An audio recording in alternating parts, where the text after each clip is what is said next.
और हर्षता के पास चलते हैं। आज एक बार जरा एक जेफरीज की रिपोर्ट जो पीबी फिनटेक पे आई थी, उसके बाद लगभग इसमें 3% से 4% का मूव है। सुबह से अगर आप देखें, आपको सुबह इनफैक्ट हमने बातचीत में इंक्लूड भी किया था, स्ट्रॉन्ग मूव है, लेकिन एग्जैक्टली 4.25% की इस तेज़ी के पीछे इस रिपोर्ट में जिक्र क्या किया गया है, आइए हर्षता से समझते हैं। Harshita, good afternoon. क्या कहा गया हर्षता इस रिपोर्ट में? Good afternoon Veeru. आपको याद होगा पिछले हफ्ते पीबी फिनटेक ने कहा था कि देखिए हम हेल्थ केयर बिजनेस में उतरना चाहते हैं। अब तक कंपनी एक एग्रीगेटर है और इंश्योरेंस पॉलिसी बेचने का काम करती है, जिसमें हेल्थ इंश्योरेंस एक बहुत बड़ा हिस्सा है।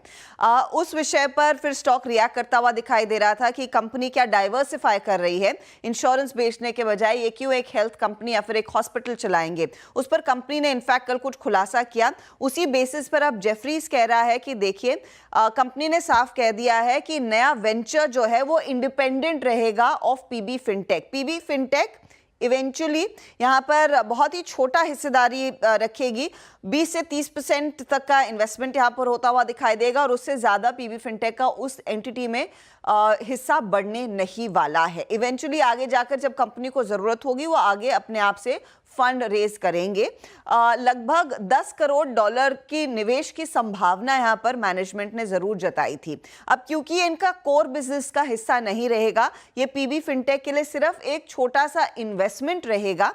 जेफरीज ने कहा है अब वो डर नहीं है कि कंपनी बड़े पैमाने पर अपने कारोबार को डाइवर्सिफाई कर रही है। ध्यान रखिएगा, इस समय सिर्फ प्रपोजल है, आगे कुछ महीनों में बोर्ड की तरफ से अप्रूवल आएगा तभी ये पहल की जाएगी। इस बीच जेफरीज ने कहा है कि वो मौजूदा भाव से करीब करीब 1800 का टारगेट लेकर चल रहे हैं और उसी दरअसल क्लैरिफिकेशन पर यह रिपोर्ट आई है। इनफैक्ट पीबी फिनटेक के मैनेजमेंट से कल हमने डिटेल में बातचीत की कि एग्जैक्ट प्लान क्या है, तो यशीश धैया ने इस पर क्या कहा वो भी आपको दोबारा सुना देते हैं। तो इस XYZ वेंचर में पीबी फिनटेक 20 से 35% शेयर होल्डिंग ले रहा है, लेना चाहता है। ले रहा है तो मैं नहीं कह सकता क्योंकि वो बोर्ड अप्रूवल पे डिपेंड करता है, लेना चाहता है।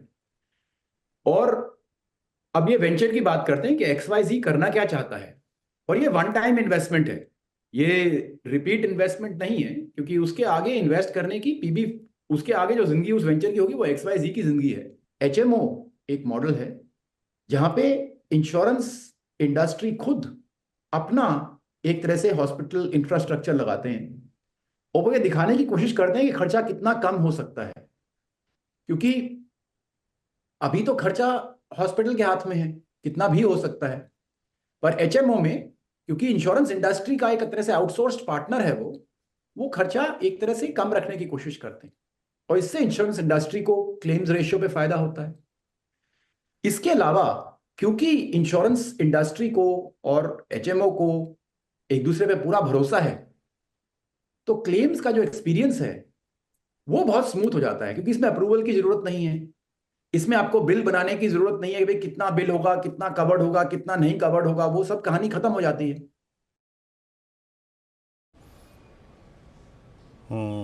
इनफैक्ट हम आशीष जी को सुन भी रहे थे। हर्षता, वाकई इनफैक्ट जब भी किसी अगर आप प्रोसीजर के लिए या फिर किसी हॉस्पिटल में भर्ती होते हैं, एक बड़ा चिंता होती है ना, आप क्लेम के लिए अप्रूवल के लिए भेजते हैं, कितना अप्रूव होगा कितना नहीं होगा। पिछले 2 साल में देख चुका हूँ।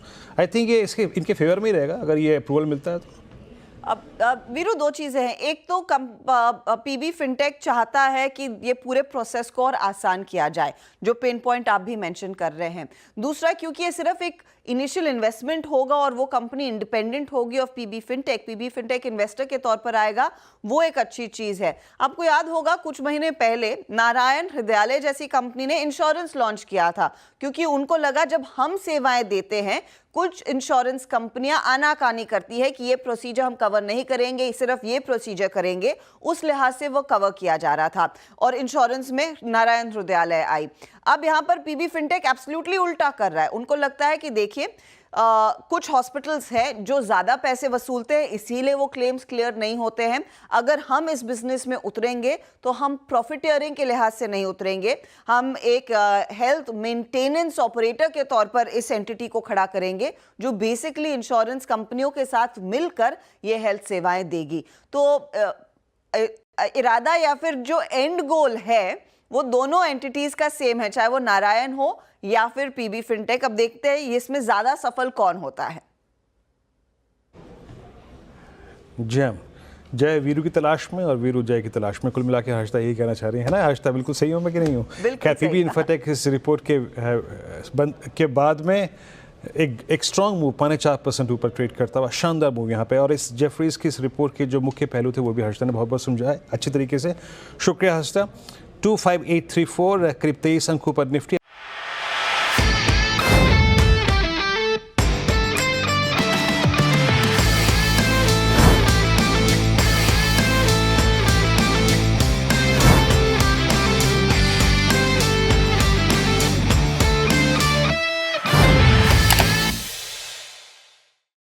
बता दें कि मनी कंट्रोल पर दिए गए विचार एक्सपर्ट्स के अपने निजी विचार होते हैं।